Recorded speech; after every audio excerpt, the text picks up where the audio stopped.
Hi అండి. Welcome back to my channel. ప్రేమతో వండండి, ప్రేమతో వడ్డించండి. ఇవాళ మనం పొట్లకాయ పెరుగు పచ్చడి ఎలా చేయాలో చూద్దాం.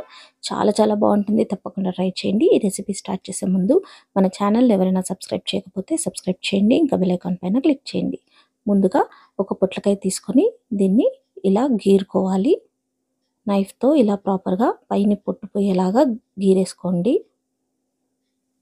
ఇలా అంతా గీరేసుకున్న తర్వాత ఇప్పుడు దీన్ని ఈ సైజులో ముక్కలుగా చేసేసుకోండి. ఇలాగే అన్నింటినీ ముక్కలుగా చేసేసుకొని వాష్ చేసి ఒక బౌల్లో తీసేసుకొని ఇందులో వాటర్ వేసుకోవాలి. పొట్లకాయ ముక్కలు మునిగేంత వరకు వాటర్ వేసేసుకొని కొంచెం ఉప్పు వేసుకొని స్టవ్ పైన పెట్టేసుకొని బాయిల్ చేసుకోవాలి. ప్రాపర్గా ఉడికిపోయేంత వరకు బాయిల్ చేసుకోవాలి. ఇప్పుడు ఒక బౌల్లో 500 గ్రామ్స్ పెరుగు తీసుకొని దీన్ని ఇలా ప్రాపర్గా స్మూత్ అయ్యేంత వరకు కలుపుకోవాలి. మీ దగ్గర విస్క్ లేకపోతే స్పూన్తో కూడా మీరు చేసుకోవచ్చు. ఇలా స్మూత్ అయ్యేంత వరకు బాగా కలిపేసుకోండి. చూసారా, పెరుగు స్మూత్గా అయిపోయింది. ఇప్పుడు ఇందులో కట్ చేసుకున్న ఒక పచ్చిమిర్చి ముక్కలు చిన్న చిన్నగా కట్ చేసుకోండి. చిన్నగా కట్ చేసుకున్న ఒక ఉల్లిపాయ ముక్కలు, హాఫ్ కప్ చిన్నగా కట్ చేసుకున్న కొత్తిమీర, హాఫ్ టీ స్పూన్ కారం. పచ్చిమిర్చి కూడా వేసాం కాబట్టి కారం చూసి వేసుకోండి. టేస్ట్కి సరిపడా ఉప్పు వేసుకోవాలి. ఇప్పుడు ఇందులో గ్రైండ్ చేసుకున్న ఒక టీ స్పూన్ ఆవాల పొడిని వేసుకోవాలి. ఆవాలని గ్రైండ్ చేసేసుకొని ఆ పొడిని వేసుకోండి. మీకు టేస్ట్ నచ్చకపోతే ఇది స్కిప్ చేయొచ్చు, బట్ ఇది వేస్తే టేస్ట్ అనేది చాలా బాగుంటుంది. ఇప్పుడు అన్నింటినీ ప్రాపర్గా కలిపేసుకోండి. ఇలా పెరుగులో అన్నీ ప్రాపర్గా కలిసిన తర్వాత దీన్ని పక్కన పెట్టేసుకోండి.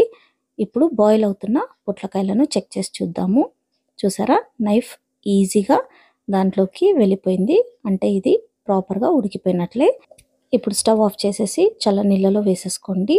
చల్లగా అయిపోయిన తర్వాత ఇలా వాటర్ అంతా స్క్వీజ్ చేయండి. దీంట్లోని వాటర్ అంతా వెళ్ళిపోవాలి. అలా స్క్వీజ్ చేసేసి ఒక బౌల్లోకి తీసేసుకోండి.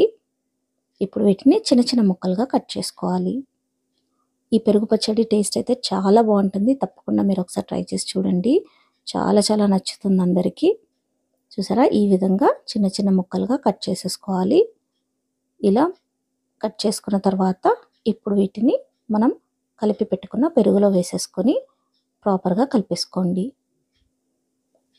ముక్కలన్నీ ఈవెన్గా కలిసేలాగా కలిపేసుకున్న తర్వాత దీన్ని పక్కన పెట్టేసుకొని ఇప్పుడు దీనికి తాలింపును వేసుకోవాలి. స్టవ్ పైన ఒక ప్యాన్ పెట్టేసుకొని 1 టేబుల్ స్పూన్ ఆయిల్ వేసుకోండి. ఆయిల్ వేడయ్యాక కట్ చేసుకున్న 2 ఎండుమిర్చి ముక్కలను వేసేసుకొని బ్రౌన్ అయ్యేంత వరకు ఫ్రై చేసుకోండి.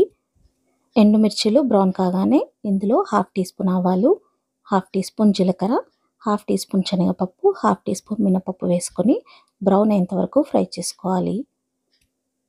ఈ పప్పులన్నీ ఈవెన్గా ఫ్రై అయిపోయిన తర్వాత ఇప్పుడు ఇందులో కొంచెం కరివేపాకును వేసుకొని కరివేపాకు కూడా బాగా ఫ్రై అయిపోవాలి. అప్పటి వరకు ఫ్రై చేసుకోండి. చూసారా, అన్నీ ప్రాపర్గా ఫ్రై అయిపోయాయి.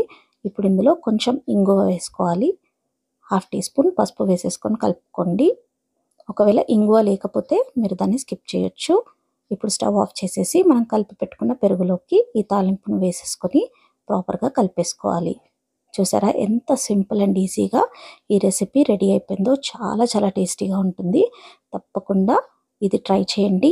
మీకు నచ్చితే లైక్ చేయండి, షేర్ చేయండి, కమెంట్ చేయండి, ఇంకా తప్పకుండా సబ్స్క్రైబ్ చేయండి. Thank you.